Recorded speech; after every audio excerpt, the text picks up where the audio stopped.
Mhuri yeZimbabwe tinokuchingamidzai zvekare kune chimwe chirongwa pano paZim Facebook Secrets and Confessions. Tadzoka zvekare nemamwe mamessages. Rekedzai tibva tapinda mumamessages edu atadzoka takakubatirai. Message yedu yekutanga yakamira sekudai: hanzi makadi zvenyu mukoma, ndinokumbirawo kuti muge muchindiposterawo nyaya yangu makavika uchitupa changu. Problem yakangoitikawo mukoma ndeyekuti ndakaroorwawo nemurume wangu, but iye murume wangu akazoenda ndokubva achizonoromba. Haana kundiudza kuti ndo zvaainge asarudza kuda kuita zvimwe. Kuda dai akandiudza, pamwe ndikadai ndakamuonesawo. Takazobva kumusha tikabva tachizoenda kuSouth Africa. Ipapo I was 2 months pregnant. Hakuna ainge achimbozviziva ipapo when we left Zimbabwe kuti I was pregnant. Not even my mother did not even know. Takangokwira mukoma, takangoudza vanhu kuti tainge tichida kuenda kuSouth Africa kuti tinge tichingonongwavha-ngwavha, but tainge tichitofambira kuti tinge tichinozadzikisa mhiko, because murume wangu uyu muurombwa hwake pane patakambonobudirira. Tabudirira mukoma, zvinhu zvikatanga kufamba, but mhiko dzacho ndokubva dzachizongokanganisika mushure mekunge tatsvaka maid. Muone zvenyu, murume wangu akatonditi hausi wakasika here kutsvaka maid, sevanhu vainge vachiri kusimukira. Tainge tabvawo mukutenga imba yedu. Murume wangu ainge atovhurawo garaji rake kuGlenora uko. Murume wangu uyo ndichamuti Tawanda. Ipapo apo paakandiudza kuti ainge afunga kuita zvekuromba, ndakatombomurambira. When he first introduced this idea to me, ndikati ini kwete, zvekuromba handikwanisi, because ipapo vabereki vangu vainge vachipopota kuti hey, mava nevana vaviri, mugere mose kana tsvakirai kuno. And he was obsessed with money mukoma. Aiva munhu wekuti aiti kana asina mari aita stress, aikwanisa kungobva kwaanenge ari obva atongotora kana TV obva atengesa. Dzimwe nguva aikwanisa kutoti ndakatorara kana pambedha nemwana. Ndinorangarira nerimwe gore kamwana kainge kachiri kacheche, kamwana kedu kasecond born. Saka kakati kachiri kacheche kudaro, murume wangu akangouya one day ndokubva atongoti ainge aina bhaya waainge ainaye, ainge achida mubhedha. Ndikati muneshuwa kuti mungandiburutsa pambedha nemwana? Akabva anditi saka urida kuti ndinge ndichiita sei, nekuti pano hatitomborina kana mari. Munhu uya wekuti aiti kana akasiyirwa motikari nekastoma, kana pakasvika umwe munhu achitsvaka mapatsi emotikari, aitosarudza kutoti ange achitogurunura mapatsi emotikari pamotikari iyoyo. Zvimwe kuda yaanenge anzi ange achingogadzira kanhu kadiki diki, obva atogurunura mapatsi aya, obva angotanga kungopa munhu uya muridzi wemotikari maexcuses kuti motikari yako haisati yaita bho. Apa anenge achiri mubishi rekuti ange achitsvaka mamwe mapatsi. Aikwanisa kana kuenda kumascrap yard kunotsvaka mapatsi pane motikari dzinenge dzakaita maaccident kana zvimugweje, obva uya obva asungirira pati iro. Ndo mararamiro ake iwawo ainge achiita. Munhu wekutoti ndainge ndakazviona kuti ize hasela, but ndaisambofungidzira kuti angazobatwa nemweya wekuromba. Saka akazosvika pastage yekuti ainge ava kutondiitirawo kana hasha. Aiti kana akaunza nyaya dzake dzodzo dzekuti tofanira kuti tinge tichizoromba, ndikamuti inini zvekuti tinge tichiromba inini handizvikwanisi, tsvakai henyu umwe mukadzi. Then aibva achizonditi saka uri kuda kuti ndingofa ndiri rombe, munhu asina kana chaainacho. Tarirawo neizvezvizvi ndiri kungogadzira motikari dzevanhu, ndiri kungoshandira nzungu ndamenya, fixing cars for peanuts muno muGlenora. Vamwe vangu vari kubata mari, ende ndaneta. Apa muchimba chatainge tichigara taiti kana iri nguva yekunaya, mukoma maipinda bhizi nekungochingidzira muchiisa mabhaketi, madhishi, because chaivhinza chimba ichocho. Saka ainge achiti ainge aneta. Akabva achizondiudza kuti paakaenda unogadzira imwe motikari kuMbare, akazodarika nekuya kunotengeswa miti nemishonga yechibhoyi. Akabva achizotaurawo nevamwe sekuru, because akati ainge achida kupiwa mishonga yekusimbisawo musana. Ndokubva achizotanga kutaura nen'anga yacho. Saka n'anga iyi yakabva yachizomuudza kuti kana achida mushonga welucky. Aifanira kuti anga achizodzoka neni, but ndakaramba. Akazodzokera ega mukoma. Later on he then confessed to me kuti akaendako ikoko nechipfeko changu chemukati. Ndikati saka vakandigadzira here? Akati kwete, hanzi nekuda kwekuti ndainge ndaramba. Vakamuti kana akaramba unofanira kuti unge uchizounza chipfeko chake chemukati. Ndo zvakazoitika. Pasina kana nguva mukoma murume wangu akabva achizotanga kuita mari. I still remember kuti pakangosvika umwe murume akabva ati iye ainge aine motikari dzaainge achida kugadzirisa, ainge achishanda kugovernment. Murume uyu akati saka ainge achida kutodyawo pamotikari idzodzo, saka vainge vachitsvaka makanika but anenge aine kambani iri registered. Pakati netsei mukoma, but takazoita zvinhu zvedu nekukasika. Zvinhu zvacho zvava kutotanga kutoendeka paya, ndokubva tatorejista kambani yedu. Murume wangu akanzi anga achingotsvakawo chinzvimbo chekuti zvinongonzi igaraji, because vamwe vakuru vemudepartment vanokwanisa kuzongokaruka vasvika vachida kuona kuti motikari idzodzo hadzisi kungogadzirwa here kana paside peroad. Saka ndokubva atoitawo zvechigaraji, everything registered. Zvekare ndokubva tachizotoenda tikanosubmita mapapers aya. Kwaingovawo kungonosubmitawo zvemutemo, but tainge tatowana contract racho. Ndo maitiro atakaita mari. Pakarukwa mari ipapo mukoma zvekuti kana neniwo ndainge ndava kutoshandawo saspanira girl ndichazoona kuti baba vari kushanda, because mari yatakapiwa takatopiwa mari in advance nedzimwe motikari dzainge dzichinzi dzinofanira kunotorwa kumasvingo. Apa murume wangu akabva achizotoita futi kambani yetowing, saka taingoita mari chete. Then achizopa murume uyauya ainge akatiunzira business, but zvose izvo zvaainge akaudzwa nen'anga yake kuti uchatanga kungoita lucky. Murume wangu aikwanisa kuti makangogara then obva atongosimuka, obva atongobuda. Aingotora kana motikari yake oita kana 1 hour asipo. Paanodzoka anenge atori nemotikari yaanenge achitodhonza. Ndo lucky raainge achiita. Taibata mari zvokuti pazuva mukoma ndaishamisika. Ndaikwanisa kuzoti ndava kuverenga mari tava kumba ndotoona kutoti tinenge tatobata kana $5,000 in one day mukoma. Saka ndo maitiro iwawo atakaita mari. Mushure mekunge taita mari takabva tachizotengawo imba. Then tatenga imba kudaro ndipo apo paakazoti kwandiri hausi wazvinyanyira here, hausi wanyanyisa kukasika here kuti tinge tichitsvaka maid. Ndikabva ndati maid ndinomuda, because ndainge ndava kutozvionawo kuti kalife katainge tava kurarama kainge kava boss. Saka ndainge ndava kudawo mubetseri. Takabva tachizonotsvaka musikana webasa. Saka ndakaita zvinhu zvangu nekukasika. Murume wangu akati tinofanira kutanga tadzokera kuna sekuru, ivo votipa mushonga wekuti kana pamba pakazosvika munhu uyu asazozviona kuti mubedroom medu tine outer. Saka takazongoita zvokungovafonera, vakabva vatiti itai video call. Mushure mekunge vatiudza kuti taifanira kuti tinge tichitenga chinechi pakuzonoshandisa mishonga pamba pedu, uye zvekare wekuti kana pakazosvika muenzi kana kuti musikana uyu webasa wandainge ndatowana asazokwanisa kuona kuti mubedroom munenge muine altar yainge irimo. Saka altar iyo inogara muwardrobe, ingori micheka zvekare nehari dzimwe dzatinoshandisa. Saka tinoti kana tichida kuita mhiko dzedu tinoburitsa zvinhu izvozvo tobva tazozviisa pasi, tobva tatanga kureverera. But hapana umwe munhu anenge achifanira kuti ange achizozviona zvinhu izvozvo zvatinoshandisa. Maid uyu akatanga kutishandira in secret. Ainge achienda kuchechi. Ndainge ndakamuudza kuti ndinoda kuti ange achienda kuchechi but dzisiri chechi dzemweya.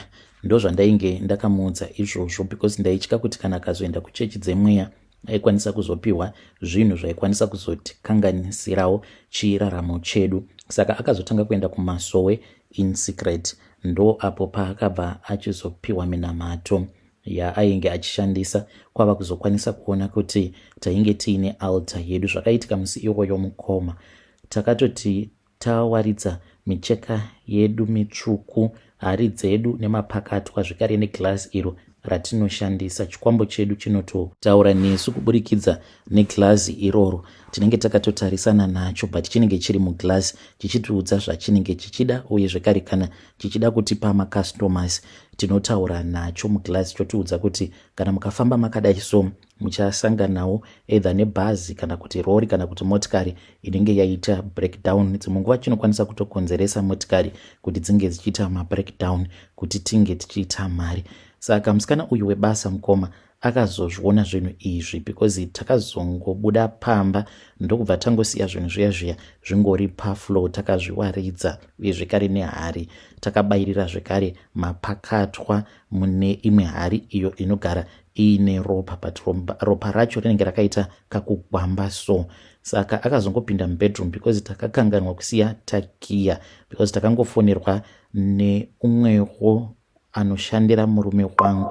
Pane zvainge zvaitika kugaraji apa zvinhu zvainge zvava kuda kutongopanduka hazvo, nekuti musikana uyu mashandisiro ainge achiita minamato yake ndo zvainge zvava kukonzeresa kuti zvinhu izvozvo zvinge zvichitsamwa zvava kutanga kupanduka. Saka iye akabva achizongonopindawo mubedroom akabva achizoona izvozvo zvaakaona kwava kutodonha pasi. Takazodzoka zvedu tikabva tatoona kutoti ainge akatofenta ari mubedroom. Takabva tachizodaidza n'anga iyi yakazouya ikabva yachizotanga kupfungaidza mishonga, akabva achizomuka, but izvi takazozviita tiri muspare bedroom. Paakamuka ainge asingacharangariri kuti chii chakaitika kwaari, ndokubva takasika tamudzinga basa.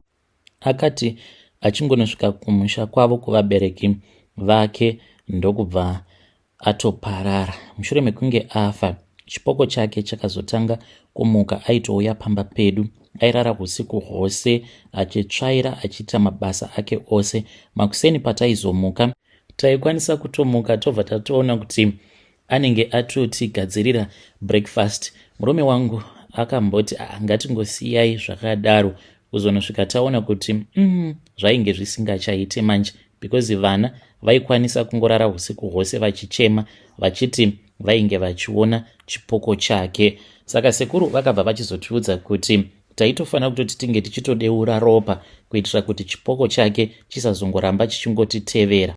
Vakatipa mushonga wekuti tinge tichizoshandisa. Mushonga uyu wakangofanana nemushonga unoshandisiwa kana munhu achiuchekwa paya. Ndokubva ndachizokasika ndabatira pamuviri.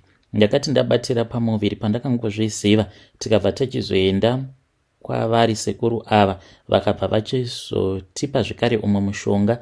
Then after 2 months ndipo apo pavakazoti ndaifanira kuti inini nemurume wangu ndinge ndichimbobuda muZimbabwe. Hakuna ainge achifanira kuti ange achizviziva kuti ndabatira pamuviri. Ndokubva tachizobva kuZimbabwe sezvo zvimari zvainge zviripo mukoma. Takangosvika nekutongorenta full house makarimo muSouth Africa. Ndobva tatanga kugara paya. Ndakagara nhumbu yangu ikakura, handina kana kumbogara ndakaenda ndikanonyoresa kuchipatara. Taingoita zvekuma private doctors chete, uye zvekare ndikabva ndachizoita iyo yavanoti home birth. Ndakatodzoka nemwana wangu mukoma, ndikatonzi ndaifanira kuti ndinge ndichizoenda naye ku3 days. Mukoma kune kwatakazomboenda here. Takaita chivi pamberi paMwari ende hapatomborina kana evidence zvachose mukoma.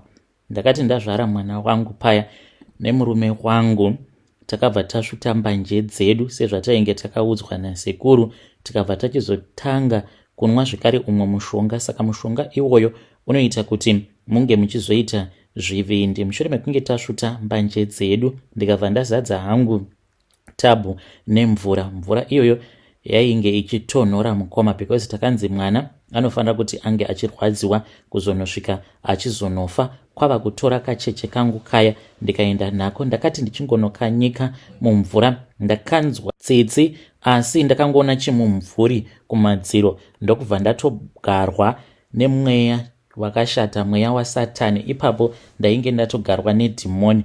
Mwana ndakangomusiya arimo, ndikabva ndavhara hangu nemurume wangu, tikabva tatotanga kutoita bonde, mwana achinyura ari mumvura. Takati tapedza kuita bonde redu, tikaenda tikanogeza sikarudzi dzedu mutabhu imomo, asi ini handina kana kuda kumutarisa, mwana ainge atofa nechekare. ndokubva murume wangu azotora mwana akamuputira mune chimwe chipepabhegi, ndokubva tachizopinda mumotikari takadhiraivha. handizivi kuti takadhiraivha ipapo takananga kupi, tikanopinda mumaprazi. Takangoona rimwe gedhi repane rimwe prazi rairatidza kuti rainge rava kusatombogara vanhu, ndokubva tadhiraivha tikadhiraivha mukoma, ndokubva tachizongonorasa mutumbi wemwana. Takangonomurasa mutumbi wemwana ndokubva tachizodzokera kuya kwatainge tichigara. Ndakazogara kuSouth Africa nemurume wangu kusvikira 3 months dzakwana, ndokubva tachizodzoka kunoko kuZimbabwe. Kubva ipapo kusvika pari nhasi chipoko chamaiti hachichatombotinetsi zvachose, uye zvekare kana iri semari, mari iri kuita kunaya. Tinobata imwe mari yakawanda zvisingaite, ende murume wangu akapiwa mushonga wekuti munzvimbo umo maanenge avhura garaji rake, vamwe vana makanika vanenge vaine magarages avo padhuze negaraji remurume wangu, because akazotovhura magaraji akati one day murume wangu uyu. So mukomana ashe ndo zvakaitika izvozvo. Takadzokera kumusha, hakuna kana akambosuspekta kuti pandakaenda kuSouth Africa ndainge ndiine nhumbu. Tikanogarako kuSouth Africa tichingoita sekunge tiri vanhu vari kungongwavha-ngwavha. Apa tainge titori pavhakesheni zvedu, mari tichingomuka tichiona kuti pambedha patinenge takarara panenge paine mari, kana kuti ndaingomuka ndobva ndatoona kuti padumbu pangu panenge pakagadzikwa bhanduru remari, because ndaifarira kurara ndakatarisa mudenga. Otondimutsa obva ati hauna mari. Toverenga mari iyoyo mukoma inenge ichisvika kana kuma 20,000. Kana motikari takangosvika kuSouth Africa nekutongorenta zefortuna redu ratainge tichishandisa. That is my own secret. Kana mukaposta nyaya yangu ndiziviseiwo, ndichange ndichizotevererawo ndiri mucomment section. Hei vedare ndo message iyo yandakatumidzirwa ichibva kuna vanzvadzi vedu.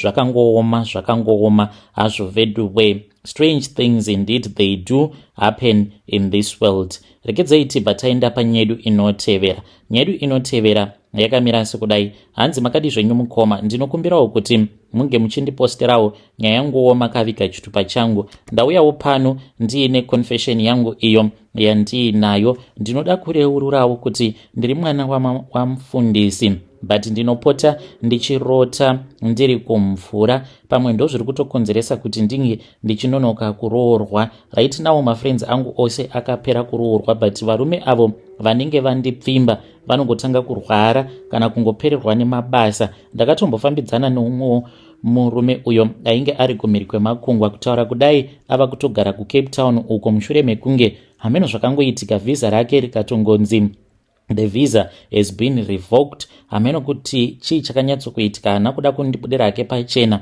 but zvinongoitika ndizvozvo kuti murume wose anenge aita serious achida kundiroora, it's either anorwara kana kungodzingwa basa kuzonosvika tichizorambana. Saka ndinorota ndiri kumvura. Secret yangu iri pakuti ndava kupota ndichitora mazai usiku. Kana ndatora mazai anenge ari 6, ndinobva ndatoudzwa zvekuita. Ndine dress rimwe randakatenga rewhite, uye zvekare ndine zvuma zvangu zvandakanzi ndinge ndichitenga zvandinoshandisa usiku, nejira rangu regold. Saka ndinotomborara pamusoro pejira iroro regold. Kana kungoisa mazai aya ndobva ndatotanga kutotaura nevari kumvura.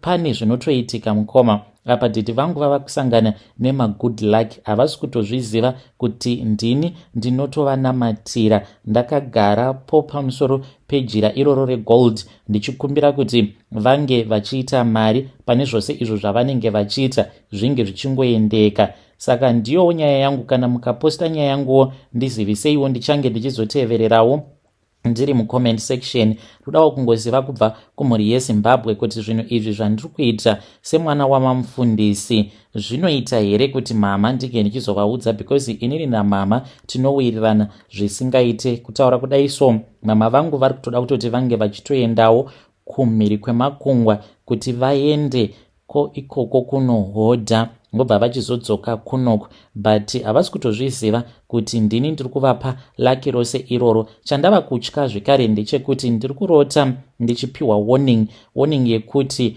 tava kuda kuti mhuri yako yose inge ichizviziva, as in baba, zvekare nanabankuru, vana bamunini nemamwe macousin sisters angu nemasiblings angu, kuti vange vachizviziva kuti inini pandiri pane mhepo yekumvura inoda kuti ndinge ndichizobatsira vamwe vanhu kuita zvekutorapa. So handizivi kuti am I supposed to tell them, because mhepo iyi inotonditi haisisina patience neni, yava kuda kutanga kundirwarisa, so that vabereki vangu vange vachizoteremuka, vange vachizofamba neni, zvobva zvachizozivikanwa kuti pandiri pane mhepo yakabva kugungwa iri kuda kubata basa igere pandiri, because hanzi ndina vamwe gogo vangu avo vainge vachiita zvemanjuzu, saka njuzu dzacho idzodzo dzakabva dzachizongouyawo dzikasarudza inini. Hei vedare, ndo message iyo yandakatumidzirwa ichibva kune mwanasikana uyo. Zvakangooma hazvo vedu, strange things indeed they do happen in this world.